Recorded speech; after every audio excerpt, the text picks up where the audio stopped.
So next up is best mechanics. This was put in last year as like a we forgot to talk about some games sort of thing. It's just a game that how do you explain this? For me, we added. I wanted to add this category because I realized that like basically one of my favorite games of all time, which is XCOM 2, has no place in any of these lists, and that game is just all mechanics. So it's not it's not. This is not like best game of this list. It's the best. It's the best kind of gameplay innovation thing. Really, the thing that it did that was new, that I thought was super interesting. Or the way it uses mechanics in a particularly interesting way. Which we'll get into. So what do we have in this list? Oh yeah, best mechanics. We have. I think you put this on here, but I've got no idea. idea. And I'm going to fucking explain it in a minute. Most mobile game ads. Yep. GTFO, Modern Warfare Warzone, Paradise Killer, Other Side, The Red Lantern, Half-Life Alyx, Ooblets, specifically for dance battles, Hades, Deep Rock Galactic, Destiny 2, Deep Stone Crypt Raid, and Fuser. Yep. That is what we have here. So most mobile game ads. Before we go into that, how are we doing? Do we want to be that specific with Destiny? Is it specifically about that raid? It is specifically the raid. Okay. Like, it is the raid mechanics. Like Beyond Light on its own is like just a Destiny expansion. It's specifically the raid that I'm talking about. Gotcha. The mobile game ads. So I have not played a lot of mobile games this year, specifically ones that have like mid-game ads for other things. Yeah. Mobile game ads are fucked, right? So I was playing, I can't remember, it was like a room style game. Like, is this best or best in air quotes? Is this? Oh, best very much in air quotes. Where okay, sure. I was playing something, I can't even remember what it was, and I had a mid-roll ad, and normally, so I'd seen the ads before with like, you know, the pool tag gameplay where it's like there's lava and water and you pull a thing and and all that kind of stuff. I'd seen a bunch of them and went, that's a weird mechanic, but okay, fine. But I hadn't heard of any of the games, so I was just like skipping ads. And then I got an ad for Homescapes, which is a game that I played a chunk of, right? It's a match 3 with like it's a pretty basic match 3 game. But garden based match 3 game. Yeah. And it had a pull tag thing in the ad. And I'm like, this has nothing to do with the game. This is an ad for a thing that doesn't exist. And I later found, because my wife's playing that game, playing more Homescapes than I am at the minute, and they did add that in as like a mini game style thing for extra points. But like the ad itself has nothing to do. So the one for me that I got was, there was a game called Kings something. Oh god, what was it? I can't remember what it was, but it was a game. It was like something : something to something, basically. Yeah. And it had another one. The video game. Yeah. That's the... And it had another one of these pull tag ads, right? And I was like, what the like, okay, I need to actually know what this is, because if this is like, because also the ads had graphics that were way too good for, and physics that was way too good for any fucking game that could possibly exist on a mobile phone. So I looked the game up. The game's like a turn-based RTS. Yeah. Right? And has nothing to do with this ad. And like, there's been multiple situations now where I've been seeing this, where it's like, oh, the ad for this game is like a runner where you move stuff out of the character's way, and game's like a fucking like first-person shooter, and you're just like, mobile game ads are a lawless.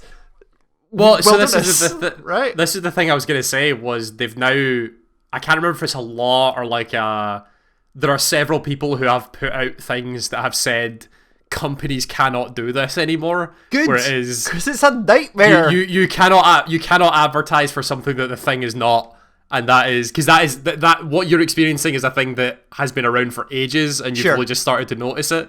Yeah.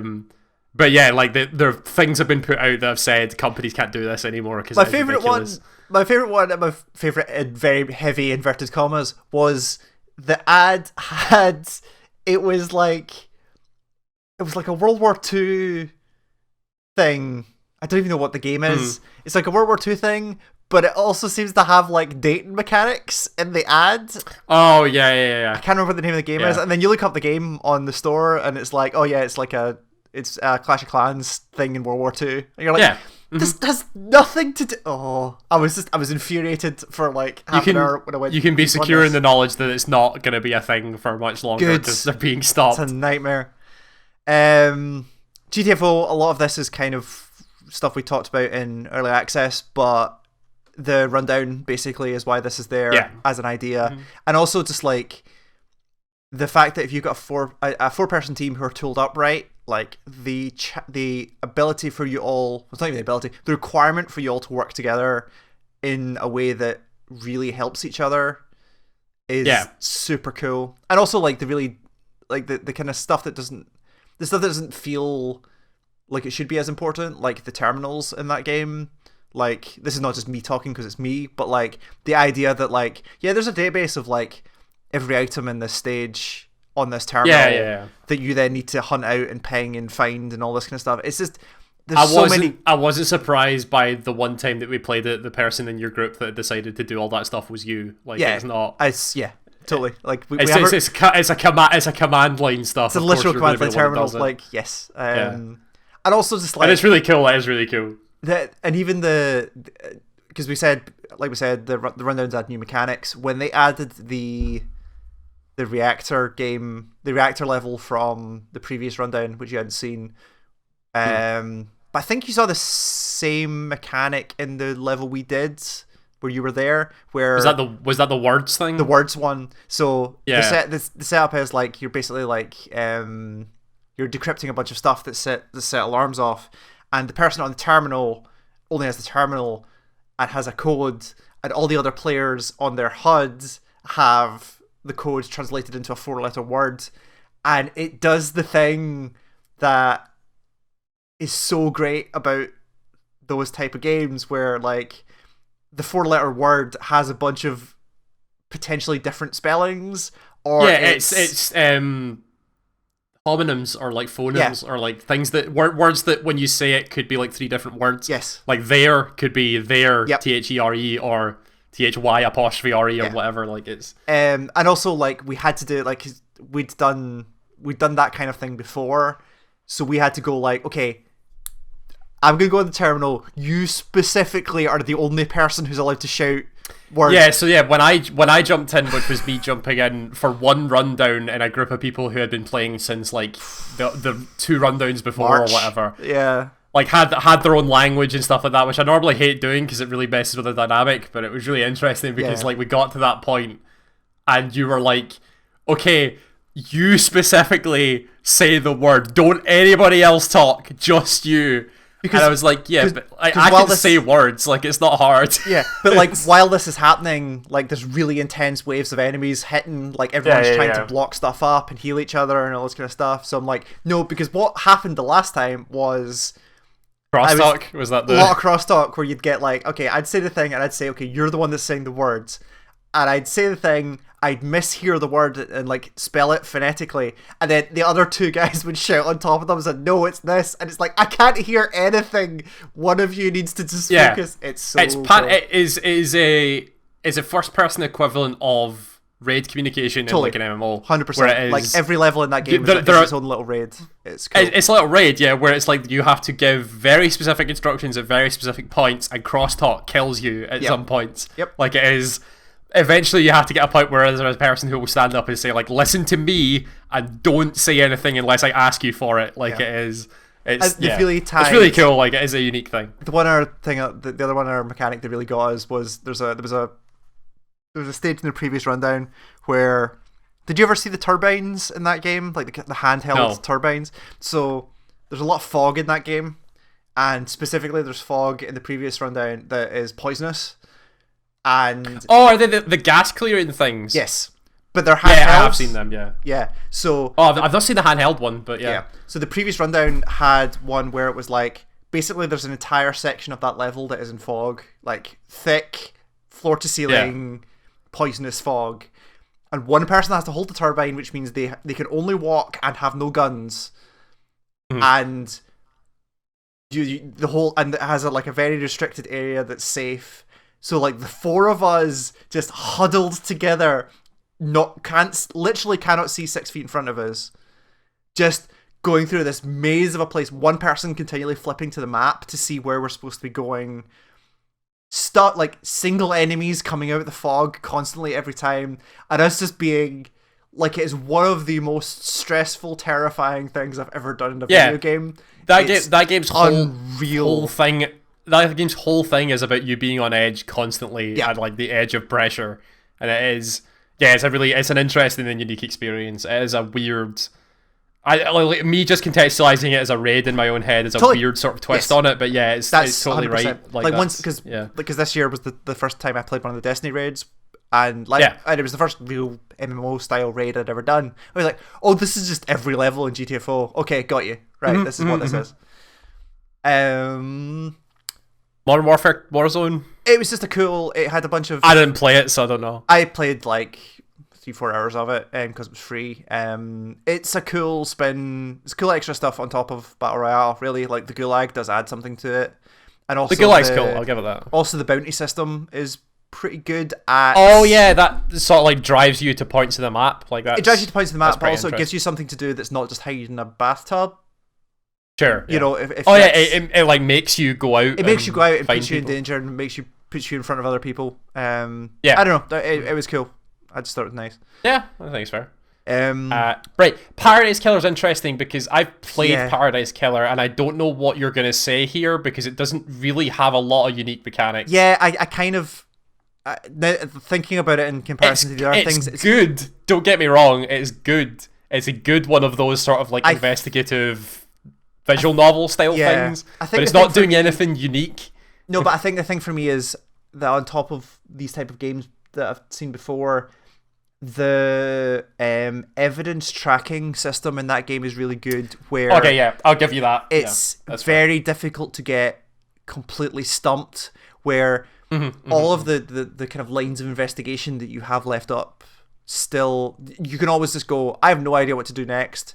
Check the thing and be like, oh yeah, I never figured out why that guy was there or something, and you can go and investigate that. Like, you never get completely lost in that game, which I thought was really good because it would be very, very easy in that game for you to just go, especially like if you don't do it in one sitting, like if you do it over 2 or 3, you're like, where the fuck was I doing? Like, what is? Yeah. It's that happened to me when I played it through the second time I booted it up. I was like, I don't quite remember what I was doing, and that, like, the alibi testimony system is actually really. Yeah, you're right. That is actually pretty good. I think that was mainly if naming video game characters like Austin Walker was a mechanic, this game would win hands down. But that's for sure. Other side, that's you as well. So that's the turn-based team-based strategy. What do you call it? What's the genre of XCOM? Team turn-based tactical. I don't know. Squad tactics game. Squad tactics. That's there for the timeline, which is the core of that. The fights in that game. Is the timeline. Oh sure, it's like one of those, but with like the John Wick Hex timeline style thing. The John Wick Hex timeline, but like simplified down in a way that is is the mixture of that combined with the idea that the enemies are predictable in a way. So like for stuff like Broken Synapse and there's another game recently. Frozen Synapse. And there's another game recently that did the same thing, where like you know exactly what the enemies are going to do because they like show you. It's not that. It's more a case of like every one of the enemies that you can, and you can just look this up at any point, has a very specific behavior pattern where like this enemy will always target your character with the lowest health. So you can like without it showing you, you can very easily go, okay, they're probably going to go that direction directly to that person. And the AI is not particularly smart, but it does follow these internal rules. So you can go, okay, they're going to go that way, so I'm going to position myself here to flank them and get this hit. And because you can see where everyone's going to move on the timeline, you start to do the cliche chess thing of thinking 3 moves ahead, of being like, okay, so they're going to go there and then they'll go there. And then also the burst mechanic, it simplifies down. It adds numbers back. It adds action points back into that system without making it too complicated. Where like moves take action points, and you have 100. Everyone has 100 action points, and as soon as you break 50, you are going to take longer for your next turn to appear. And because of that, you have to be very, very careful about exactly what you do when you do it. The idea that you can because that game is not easy. Like, I spent a bunch more time with it. That game is very, very punishing. But you can see how you would do this planning, and it doesn't hide a lot of mechanics, and it doesn't have a lot of dice rolls. And I really like that about it. Red Lantern, is that Red Lantern? That's the Husky game. The Husky game. That's purely there just because it was a cool spin on the roguelike mechanic of how do you take. Fair. I mean, we're going to talk about this obviously with Hades, but like, how do you take a game where you're going to do the same thing over and over again? How do you tie that narratively into a game where narrative is important? It turns out Red Lantern does it and it takes this super cliche thing of like, and it was all a dream, but does it really well. Where, I mean, we did a video on it, you can see, but like the very simple part of it is the actual game part of it, where you're trying to get to this cabin in the middle of Alaska. Every time you die, all of the things you've learned during that run, you come to in the van on the way to start this thing, and you go, fuck, I didn't bring an axe, I should really bring an axe. And then you start the next run with an axe. Like, is super simple, but it works really, really effectively in not making it and keeping it believable. No, it's justification for a mechanic, which is really good. Yeah. Half-Life Alyx. Alyx. It's just the best implementation of VR that I've played. And I've played basically all of it. I would totally buy that, and I've not even played it. I've seen it played, and that thing looks insane for what it does. The physical interactions of that game are like nothing I've ever really played, and I wish I could have finished it. It's the sharp part of that. Yeah, fair. The Oblitz dance battles. So yeah, this was just for me. This was, I knew it was coming, but it was still just like in a game that it paints itself as being lovely at all times. Like nothing bad happens. It's all just like everybody just try and make the village better, and everybody gets happy and all that stuff. But everybody has these like Pokemon style creatures that have these battles, but like you can't do that in a game where everything's nice. So the way they get around it is by saying, oh, it's a dance battle. Yep. So everybody's just fucking grooving to have the best set of Ooblets. And it's like it's a cool sort of card game. It's infinitely easily breakable. Like, if you understand card games like minimally, you can totally break the system. But it's this really fun way of like, how do you do combat in a game that doesn't want to do combat? And I really like you dance at them. You have a dance battle, of course you do, and all the Ooblets have like unique dance moves that they all do. I really like the aspect of like the main guys, like the trainers, quote unquote. Yeah, they did the dancing by making the developers dance and filming it with a Kinect and then laughing it onto the character, because the dances of the humans look so weirdly fluid that is. And they go for it like it's some great dancing, but it was just this really amazing little thing of like there's so much in this that's so great that I thought it was cool. It's not gonna win or anything. I just wanted to name check it. And like the idea of like the hype meter, like you hype. Like, you're not hurting anybody. You're win by getting more hype, and you win by hitting the hype limit. Yeah, it's great. It's great. It's so cool. Yeah. Hades. Which specific part of this mechanic is... Yeah, so right, there's a lot of mechanics in Hades. I'm not talking about any specific mechanic, which is kind of counter to what I was saying when I was talking about Paradise Killer. What I'm talking about is... So it doesn't really do anything unique. It's a roguelike that has like the consistent progression through like the mirror and unlocking the weapons and all that. It's all stuff that you've seen in other roguelikes. The thing that Hades does really well is how it both implements all this stuff and ties it together mechanically. Yep. Which is like, when you start out, you have the one weapon, and then the more runs that you do, the more weapons appear.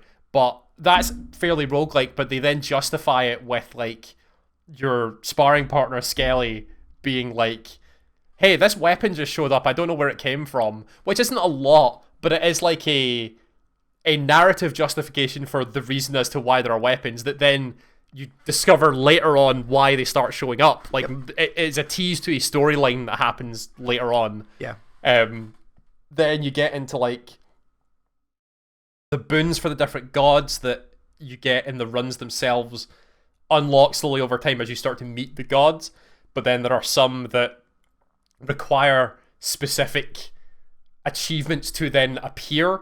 So it is this the thing that impresses me most about Hades is the way that it dishes out its mechanics over a period of time to keep you both interested narratively and mechanically in the game. Totally. And even to the point where I'm at, which is like super late game stuff, they are still doing new things that keep you interested and keep you doing runs and keep you wanting to see more stuff. It is just not only the wealth of mechanics that is in Hades, but how linked everything is. Like, it's all so tight and packed and together, and it all makes sense when everything fits.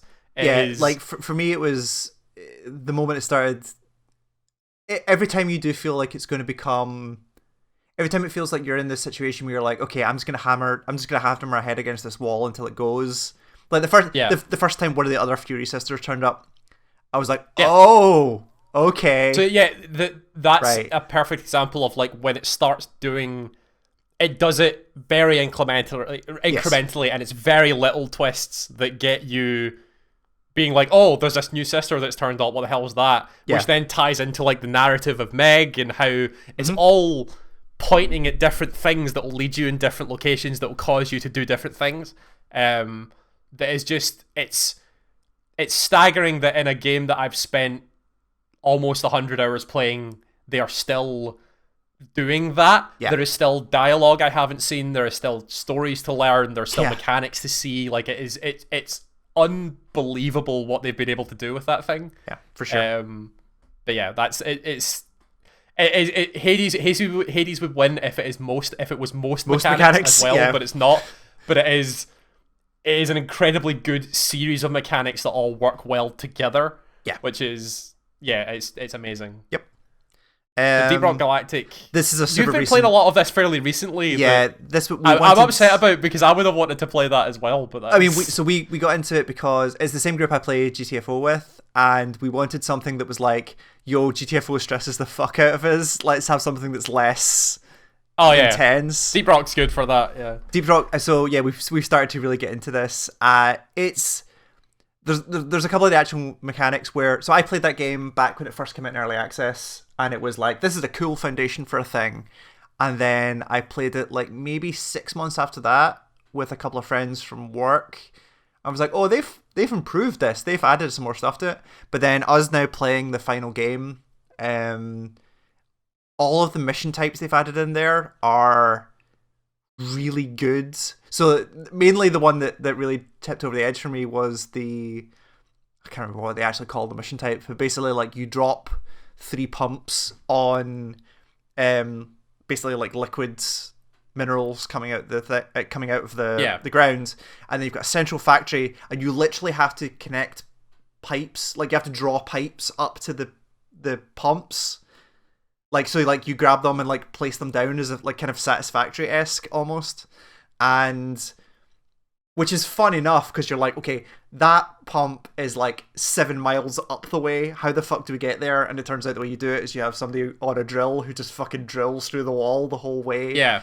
But then on top of that, you're like, wow. And I remember going through this exact process the first time we ever did that mission type, where you're like, you're drilling all this way and this thing is miles away. And obviously, like, once you flick the pump on, it's going to attract enemies. Yeah, it's like, so you're like, it's your how the fuck are we going to get between like the pumps and the main factory to be able to manage each other and fix pipes and all this kind of stuff? Oh, it turns out they thought of that, and you can just grind the top of the pipe like a skateboard. And it's like, oh, okay. So now this is like a mini roller coaster the whole way, and is something you have to take into account when you're building the pipe to be like, I have to drill this with enough headroom so that you can skate back.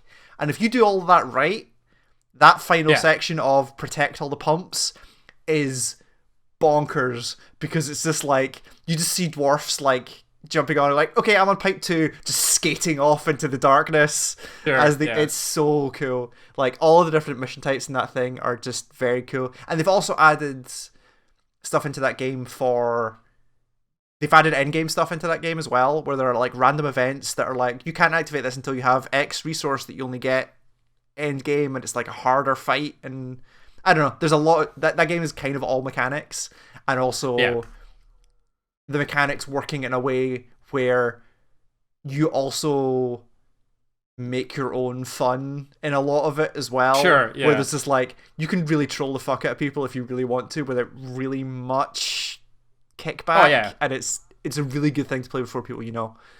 Yeah, it's cool. Deepstone Crypt, so yeah, which is the Destiny raid. Deepstone Crypt raid, yeah, the raid for Beyond Light. Deepstone Crypt to me is what it looks like when you refine raid mechanics down to a point where it is understandable. Right. Like it is, like I can explain the raid mechanics to you, someone that's never seen it, and you would be able to do it. Like it is not. Yep. Deepstone Crypt is not a challenging raid. It's not Last Wish, which was insane when it came out. Yeah. It's not Garden of Salvation, which was mental at the end. Like it's not. It's a very doable raid, which some people in the community have complained about. Sure, yeah. Fair enough. Of Those course. people want hard raid experience, whatever. I really like it because it is a really well designed raid, but it is well designed to the point where it is not incomprehensible, which is awesome. Because it is as someone who's done all the raids in Destiny and has like sherped people through all the raids, explaining raid mechanics fucking sucks. Is the worst part of any raid where the person that knows what they're doing goes, okay, sit down for 15 minutes because I have to explain this. Please watch my TED Talk. Yeah, please listen to my TED Talk while I explain what Crown of Sorrow is. It's right. the worst, and I hate doing it. It's important because the raid is really cool for people to see. Yeah. Doing that bit sucks. Right. But if I say to you, in Deepstone Crypt, there are 3 roles. There is Scanner, there is Operator, and there is Suppressor. Scanner looks for things, Operator shoots the things that the Scanner sees, and Suppressor stops the boss from interrupting you. Right. That's it. That is a consistent thing that is through the raid. It does it in different ways that are interesting, but there is this consistent thread of these solid roles that do the same thing in all the encounters that makes it so that when you explain that, explaining all the encounters down the line is way easier. Right. Because you just go, Scanner, here's what you need to look for. Operator, there's the thing you need to shoot when the scanner tells you. Suppressor, the boss stands there. There's the things you need to stand under. Right. That's it. So it kind of like perfect sense after that. It defines these mechanics at the start and then just messes with them as it goes along. Yeah, exactly. So it is it is them at the very beginning going like, here are the mechanics for the raid, and then twisting them throughout the raid. But the mechanics that it shows you are consistent. Okay. Like it is a supremely refined raid where it is to a fine point. Like it is not, they're not twisting stuff to the point where, oh, now suddenly Scanner has to go in like a whole separate part of the map and do their own thing or whatever. It's not. It's like Scanner looks, Operator does, Suppressor deals with the boss. That's it. Gotcha. It's really, and it's tied into a raid that is really fun and really interesting. There's a lot of cool story that I'll talk about later, but it's a really impressive bit of elegant design that I just had to name check of like, this thing was cool to me. It was a really cool thing. As someone who has done raids for years, totally, yeah, this was that's a cool moment of like clarity to be like, that's kind of ironic, but nice. A moment of clarity to be like, you don't have to make raids that are dumb and have someone who's like me explain it to people. You can make raids that just explain themselves. Cool. It is good. Yeah, it's cool. Fuser, I added that very late on because we only got to this game very late on. But yeah, like, we only just bought it a few weeks ago. Yeah, the idea that they've distilled. I mean, I'm not a DJ, they still mixed, but like, yeah, they still mixed DJs down to like a few button presses. Totally, it's and like the idea of some of the stuff in there, that they've really reduced it down to like the core points you need to think about. Like, here are your God, what do they call the points where you bring in new the points your where you breaks, your beats. No, the not even the downbeat, the pickups. The idea pickups, right. The idea that they've brought in pickups to be like, if you want to make this sound, and it's not even like, it's not mechanics in order to be able to like be the most accurate. Like, all of the mechanics are pushing you to make it sound as good as possible. and Yeah, it's so really really good at it's that. like it is the pickups are like things that you would get as knowledge of a song being a DJ, where it's like this is the right moment to use this part of this song. Here's the And parts it does where it just by showing you. here's the part where the chorus starts. Here's the part where the vocals change. Here's the part where the bass line restarts. Like all that bit. So if you are really on the ball, especially when you get later on when they unlock the fact that every track you can load 2 discs per track and switch between them with a button press.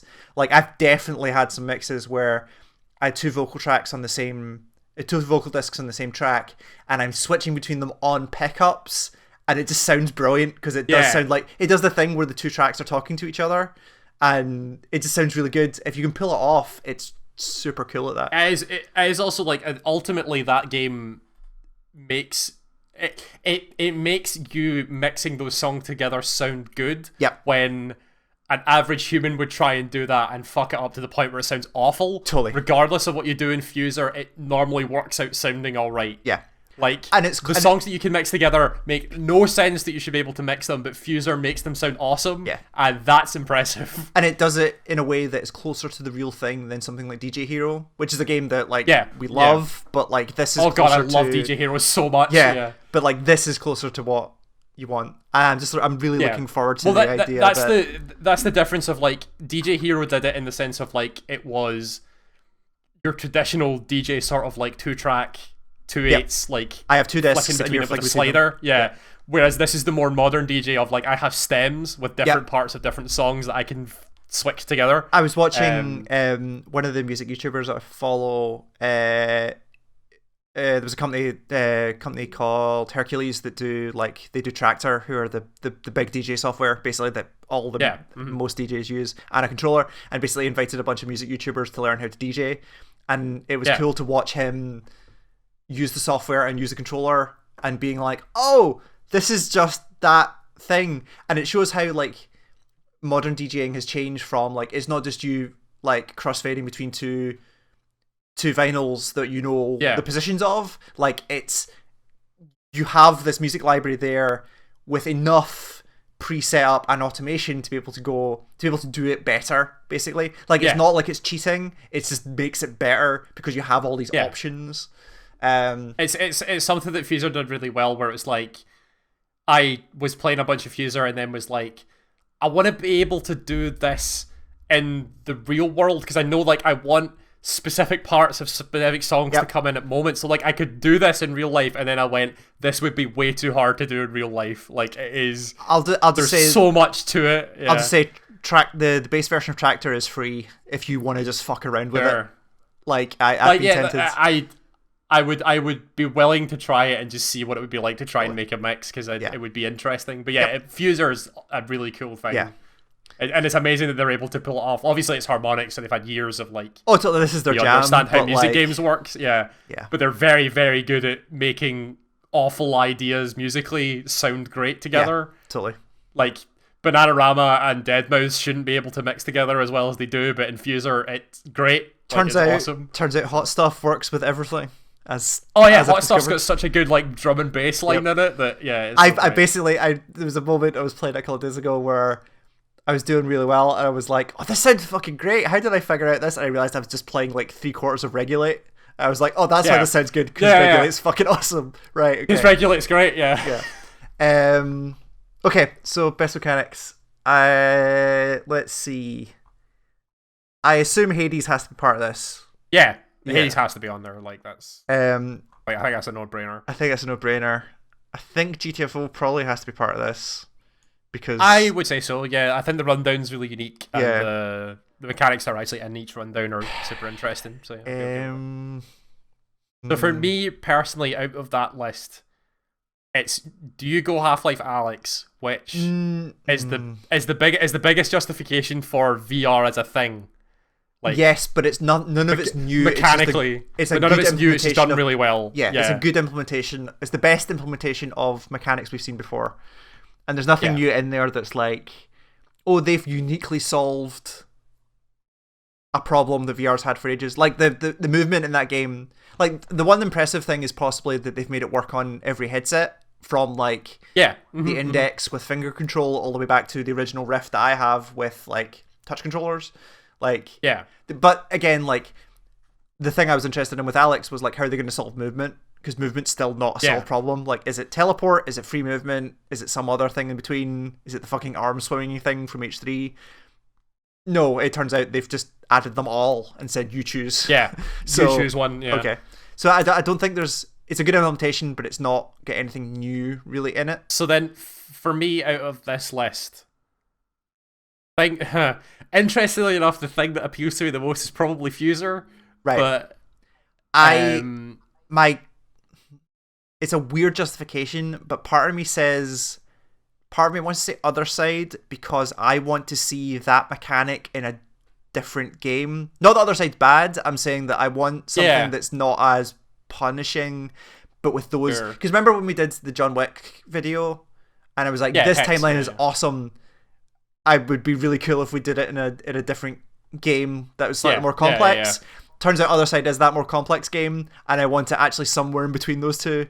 Turns out you don't want it that complex. Totally, and it definitely solves a bunch of problems with that genre that I am interested to see what they do. And then I mean, you take that and like I almost put Chimera Squad on this as well because of the breach and clear stuff. But like, once I don't know how that's not really like once you do it a couple of times, it's not really.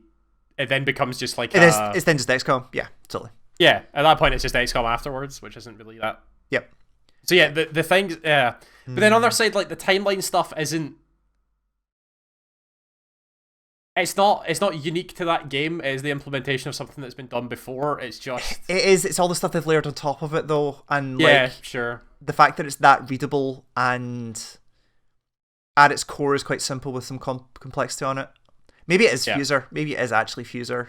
Because I think so. The case that I can make for Fuser, other than it makes really shit things sound good, which is like super impressive. Like it staggers me that because in the early parts of the campaign in Fuser where they're like forcing you to use songs, there are songs that I would never use. Yep. But when they say like, "Hey, use this specific drum beat from this song," and I put it into a mix that I'd already put up, and it clicks, I'm like, man, that's actually really cool. Yep. And then there was one specifically where I was like. One of the ones where it's like a Latin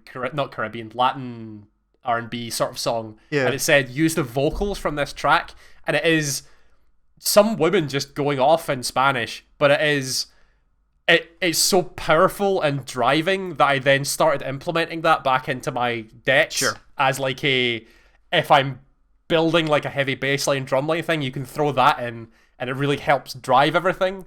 So it's good at introducing you to new ideas and then implementing it into and making you think about music in terms of how it wants you to think about, which is in parts. Yes. Of like totally. The vocals from this works really well, the bass from this works really well if you can put them together, and it always works. I was so impressed by that thing. It's so cool. It shouldn't work as well as it does. Exactly, I'd be okay with Fuser. I think I'd be okay with Fuser. Yeah, I think I really like Fuser in this. Cool.